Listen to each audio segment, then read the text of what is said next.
We've got another Group 2 race, the Al Rashidiyah, sponsored by Dibali.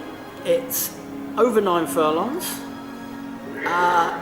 This is a quality race. I mean, there's 3 or 4 in here that would sit very comfortably in a Group 1 race. It's not an easy race to pick, but my eyes went to one horse, and that's because I was so impressed with its first run. And not just the way Mushrak won its first run, but when we discussed the races last week, I was so impressed with Gabriel finishing second to him, and then Gabriel come and won really well. Yeah, the form with Mushrak's solid. Stood up, yeah. And you're right, it's a horse that could go in there. Trade Storm, who won there last year, he's back with Dave Simcox, Jamie Spencer. He's another horse that's highly rated, isn't he? The only thing about Trade Storm, and I do like the horse, and he obviously did very well here last year, but I'm just going back to his format last year. It was, a lot of his best form was in the handicaps. Yeah, Yeah. And I think stepping up to the group races, I know we won a Group 2 here, but then he was 4th on World Cup night in a Group 1, and then after that he's gone to the UK, Group 1s, Group 2s, Group 1s, and now he always seems to be 3rd, 4th, you know, he's not quite getting there. No, he's a horse that runs well in these races. Yeah, he'll place. He should place. Whether he gets there is a question. And another one, Brendan Bracken, who ran a great race behind Sharuk last time out on the all-weather. That wasn't a bad run at all. No. They've gone back to turf now, but he's an interesting one. Gurloin's horse, probably one of his favourite horses actually. I tell you, the one that is really hard for me to ignore is Steeler. Yeah. He's come out of the blue into the green. I spoke to Charlie Appleby after the race when he ran last time, and I was like, how come you only mount the back? And I don't think that was the plan. I think the draw, and they missed the break, and you know, jockey settled him, but I don't think it was the plan. And I said, looking at the race, does he need further? And he was, yeah. Now, I thought he ran really well on the all-weather first time out.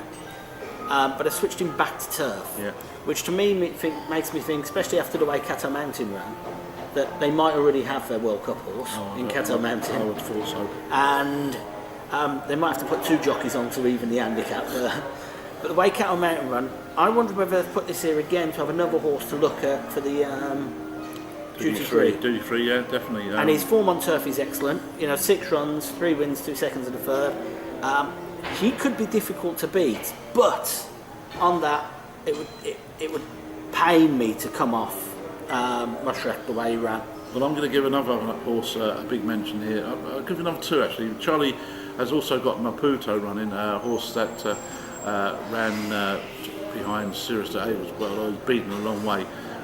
He's a tough performer of Group 3 standard, but one we really like in the media office is Tazaday, number 4. Sideman Sarour's horse. He's a proven Group 1 runner. He gets the trip easily. He runs further than this usually, and was only 5 1/4 lengths behind Treve in September, of course, at Longchamp, and ran a cracking race.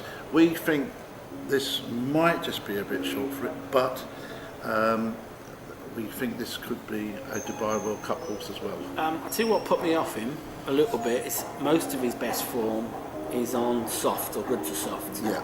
He's only had three runs on fast going or firm going, and he only won one of them. He was I understand that. Yeah, and that put me off a little bit. I did have a long hard look at him.